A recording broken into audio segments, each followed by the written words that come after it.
Hello friends, स्वागत है आपका एक और नई वीडियो में। आज की वीडियो में हम आपको शलवार में चेन वाली पॉकेट लगाना बताएंगे। पजामे में भी लगाते हैं बहुत से वाली पॉकेट, लेकिन शलवार में ज़्यादा लगाते हैं। तो सबसे पहले हमें इसकी पॉकेट जो है वो कटिंग करनी है। कटिंग किस हिसाब से करनी है? 8 इंच तो इसकी आपको लेंथ रखनी है इस पॉकेट की। इस तरीके से 8 इंच लेंथ और 8 ही इंच आपको इसकी चौड़ाई रखनी है, विड्थ जो होती है। 8 इंच ऐसे रखनी है और 8 इंच ऐसे, ये कटिंग कर लेनी है। उसके बाद आपको एक इस तरीके से पट्टी कटिंग करनी है, तकरीबन 9 साढ़े 9 इंच की एक पट्टी कटिंग कर लेंगे। उसके बाद इस पट्टी पर हमें 6 इंच पर निशान लगाना है, इस तरीके से, जिस तरीके से मैं आपको बताऊंगा। बिल्कुल इस तरीके से एक निशान आप यहाँ लगा लीजिए और एक निशान यहाँ 6 इंच पर आप लगा लीजिए, इस तरीके से। इस तरीके से निशान लगाने के बाद अब आपको शलवार जो है, ये सीधी साइड, जिस साइड सीधा आता आएगा उस साइड आपको ये पट्टी रख लेनी है। इस तरीके से आप ये पट्टी यहाँ पर रख लेंगे। इस तरीके से पट्टी रखने के बाद सीधी साइड रखनी है, ये उल्टी साइड तो ये हो गई। सीधी साइड ये पट्टी रखनी है आपको, जो जिधर आपका सीधा हाथ आएगा, सीधे हाथ की तरफ जेब लगानी है आपको। शलवार में देखिए ये नेफा मुड़ा हुआ है और आप यहाँ पर जेब लगा सकते हो। इस तरीके से आप ये रखिए यहाँ पर, और जहाँ मैंने निशान लगाया है आपको यहाँ से सिलाई स्टार्ट करनी है। इस तरीके से यहाँ से हम सिलाई स्टार्ट करेंगे, देखते जाइए आप। जिस तरीके से मैं सिलाई लगाऊंगा बिल्कुल इसी तरीके से लगाइए आप, इस तरीके से। अब यहाँ तक आपको सिलाई लगानी है। यहाँ से आपको 3 टाँगे उठाने हैं, 1 2 और 3। इस तरीके से 3 उठाने के बाद फिर आपको इस तरीके से यहाँ पर सिलाई लगानी है, एक और। बिल्कुल एक साथ सीधी सिलाई लगानी है ये भी, और यहीं तक लगानी है ये भी। इस तरीके से आप 3 टाँगे और उठाएंगे, 1 2 और 3। इस तरीके से उठाने के बाद यहाँ पर आप पक्का कर लेंगे,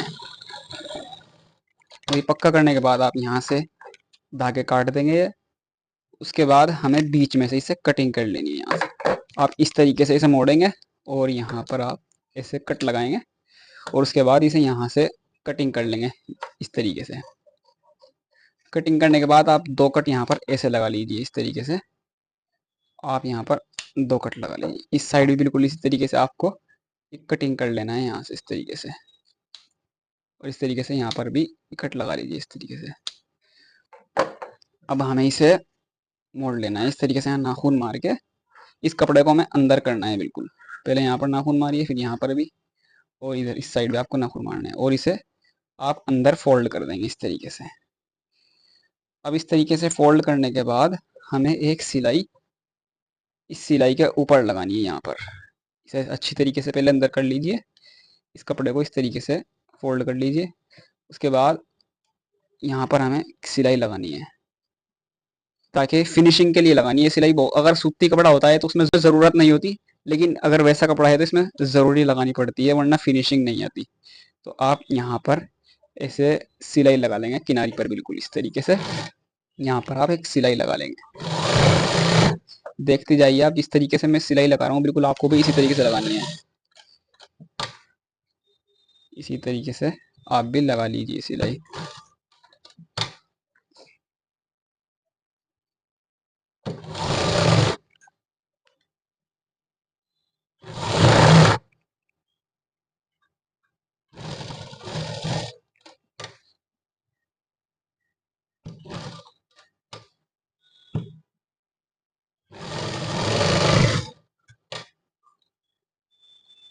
उसके बाद ये धागे यहाँ से कटिंग कर लीजिए। ये देखिए जेब का जो मुंह है वो बनकर तैयार हो गया। अब इसमें हमें चेन लगानी है।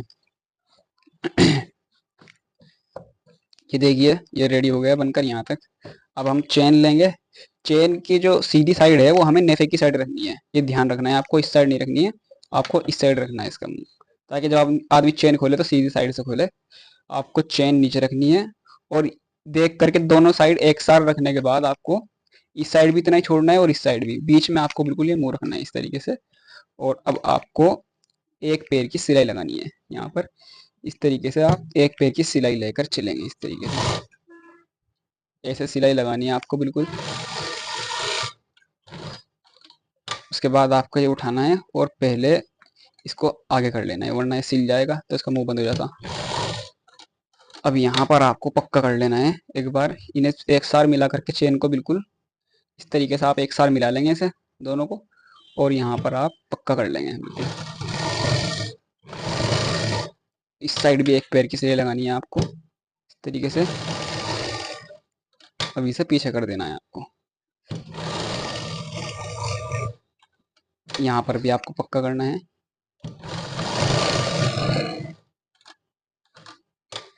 और जहाँ तक आपने सिलाई लगाई है वहाँ पर पक्का कर दो इस तरीके से।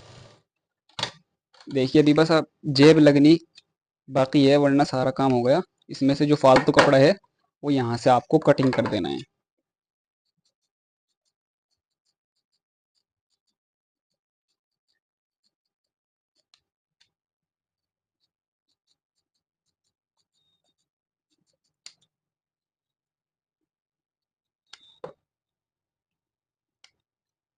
अब इसके बाद आपको वो पॉकेट उठानी है जो आपने कटिंग की थी, और इसे आप बीच में कर लीजिए अभी इस तरीके से।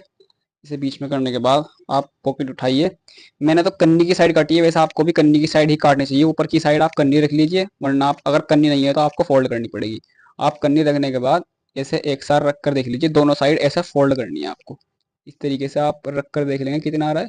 और ऊपर से आपको सिलाई स्टार्ट करनी है यहाँ से ही। यहाँ से आप किनारे की सिलाई लगाना स्टार्ट करेंगे इस तरीके से। यहाँ से आप सिलाई लगाइए, इस तरीके से आप सिलाई लगा दीजिए।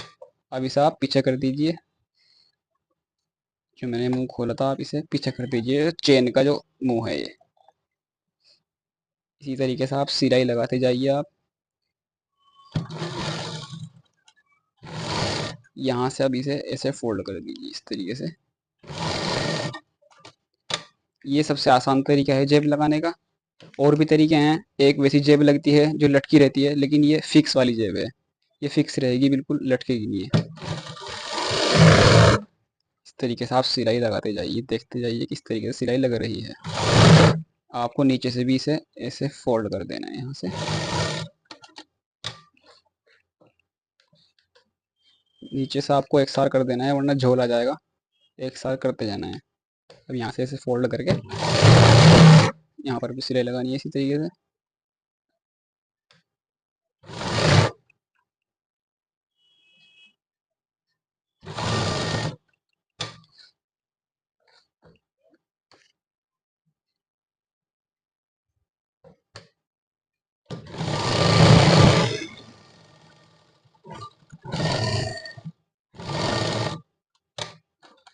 देखिए जेब लगकर बिल्कुल रेडी हो गई है, आप भी देख सकते हो। बिल्कुल रेडी हो गई है, कितनी फिनिशिंग के साथ जेब लगी है आप देख सकते हो। वो लटकने वाली जेब जो होती है उसमें इतनी सफाई नहीं आती। देख सकते हो आप, ये बिल्कुल सही आ गई है। नहीं लटकेगी, कुछ नहीं होगा, आप आराम से इसमें कुछ भी सामान रख सकते हो सेफली। देखिए जेब लगकर रेडी हो गई है। वीडियो पसंद आए तो वीडियो को लाइक कर दीजिए, चैनल को सब्सक्राइब करना ना भूलें। Thank you.